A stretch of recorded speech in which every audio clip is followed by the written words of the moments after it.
December 6 ഭാരതത്തിലെ മതേതരത്വം തകർത്തു തരിപ്പണമാക്കിയ ദിവസമായിട്ടാണ് ചിലർ വിശേഷിപ്പിക്കുന്നത്.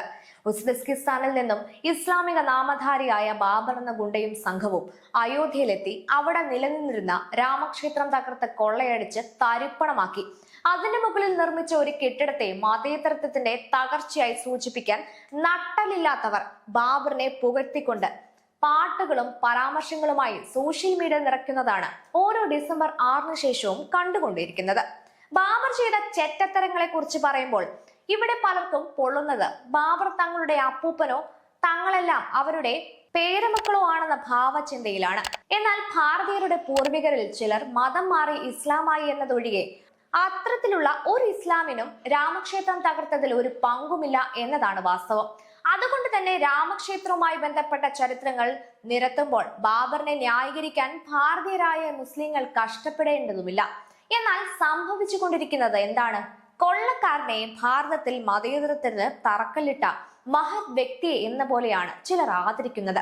ഭാരതീയരാരും ഉസ്ബെക്കിസ്ഥാനിലുള്ള ആരെയും ആക്രമിക്കാനോ ആരുടെയെങ്കിലും പുരയിടം കൈയേറാനോ പോയിട്ടില്ല. പിന്നെ എന്തിനിവൻ കുറ്റിയും പറിച്ച് ഇങ്ങോട്ട് വന്നു? ഇവന്റെ ദുഷ്പ്രവൃത്തി നിമിത്തം ഇവിടെ എന്തെല്ലാം ദുരന്തങ്ങൾ സംഭവിച്ചു? ബാബർ ആരായിരുന്നു? മധ്യേഷ്യയിലെ ഫർഗാനയിൽ തൈമൂർ കുടുംബത്തിലെ അംഗമായ ബാബർ ഉസ്ബെക്കികളുമായി നടത്തിയ പോരാട്ടത്തിൽ പരാജയപ്പെട്ടപ്പോഴാണ് തന്റെ ഗുണ്ടാസംഘവുമായി അയൽ രാജ്യമായിരുന്ന ഗാന്ധാര ദേശത്തിലൂടെ കടന്ന് ഇന്നത്തെ പാകിസ്ഥാനിലൂടെ ഭാരതത്തിലെത്തിയത്. തീമൂറിന് ബംഗോളിയൻ യുവതിയിൽ 1483 ഫെബ്രുവരി 14 ജനിച്ചവനാണ് ഈ ബാബർ. ബ്രിട്ടീഷുകാർ ഇവിടെ എത്തി കീഴടക്കിയതുപോലുള്ള ഒരു വിദേശി മാത്രമാണ് ഇവനും. ബംഗോളിയർ എന്ന പദത്തിൽ നിന്നാണ് മുഗളർ എന്ന നാമപദം ഇവർ സ്വീകരിച്ചത്. ഇവരാണ് രാമക്ഷേത്രം തകർത്ത് അവിടെ മിർബാഖി എന്ന സൈന്യാധിപനെ കൊണ്ട് 1527 ബാബർ മസ്ജിദ് സ്ഥാപിച്ചത്. ക്രിസ്തുമത അനുഭാവികളായ ബ്രിട്ടീഷുകാർ ബ്രിട്ടനിൽ നിന്ന് വന്നു. ഇസ്ലാം മത അനുയായികളായ ഇവർ ഉസ്ബെക്കിസ്ഥാനിൽ നിന്ന് വന്നു എന്ന വ്യത്യാസം മാത്രം. ഇയാളുടെ പിന്തലമുറക്കാരാണ് ഹുമയൂൺ, അക്ബർ, ജഹാംഗീർ, ഷാജഹാൻ, ഔറംഗസേബ്, ബഹദൂർ ഷാ ഒന്നാമൻ.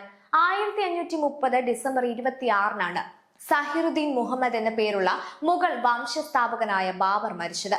ബ്രിട്ടീഷുകാരെ പോലെ തന്നെ ഇവന്മാരും വിദേശികളാണ്. ബ്രിട്ടീഷുകാരുടെ ലക്ഷ്യം ഇവിടുത്തെ വിഭവങ്ങളായിരുന്നുവെങ്കിൽ ഇവന്മാരുടെ ലക്ഷ്യം മത സാമ്രാജ്യം സ്ഥാപിക്കലും ക്ഷേത്രങ്ങൾ കൊള്ളയടിക്കലും തകർക്കലും മാത്രമായിരുന്നു എന്ന വ്യത്യാസം മാത്രമേ ഉണ്ടായിരുന്നുള്ളൂ. എന്നാൽ അറബി പേരുള്ള ഇവർ പാഠപുസ്തകത്തിലൂടെ മഹാന്മാരായ രാജാവെന്ന് പുകഴ്ത്തപ്പെടുകയും ബ്രിട്ടീഷുകാർ ഇകഴ്ത്തപ്പെടുകയും ചെയ്തു എന്ന വ്യത്യാസം മാത്രമേ ഉള്ളൂ. ബ്രിട്ടീഷുകാർ കെട്ടിപ്പോയപ്പോൾ ഇവരിവിടെ കൊട്ടാരം കെട്ടി താമസിച്ചു എന്ന വ്യത്യാസം മാത്രം.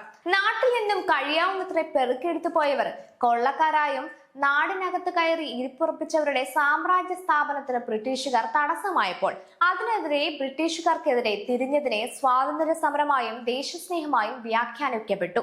ഒരു പ്രദേശത്ത് അധീശത്വം സ്ഥാപിക്കാൻ രണ്ട് വിദേശികൾ തമ്മിൽ പരസ്പരം ആക്രമിക്കുമ്പോൾ അതിലൊരു വിദേശി മാത്രം എങ്ങനെയാണ് സ്വാതന്ത്ര്യ സമര പോരാളിയാവുക?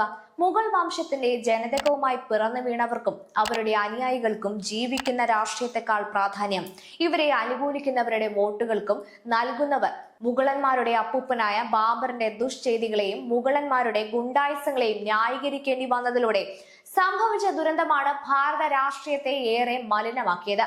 ആ മാലിന്യഗന്ധത്തിൽ എത്ര മതേതരത്വത്തിന്റെ പെർഫ്യൂം പൂശിയാലും ദുർഗന്ധം ബാബറിനെ വാഴ്ത്തിക്കൊണ്ടുള്ള വാദങ്ങളായി പുറത്തേക്ക് വമിച്ചുകൊണ്ടിരിക്കും.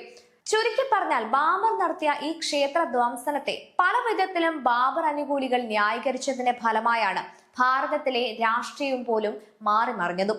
ഗോത്ര മുതൽക്കുള്ള ദുരന്ത സംഭവങ്ങൾ നടമാടിയിട്ടും ഒരേ വംശത്തിൽ പിറന്ന ഭാരതീയർ മതപരമായും രാഷ്ട്രീയപരമായും ചേരിതിരിഞ്ഞ് തമ്മിൽ തല്ലാൻ തുടങ്ങിയതും അതിന്റെ തുടക്കമായിരുന്നു ഗുജറാത്തിന്റെ കലാപം.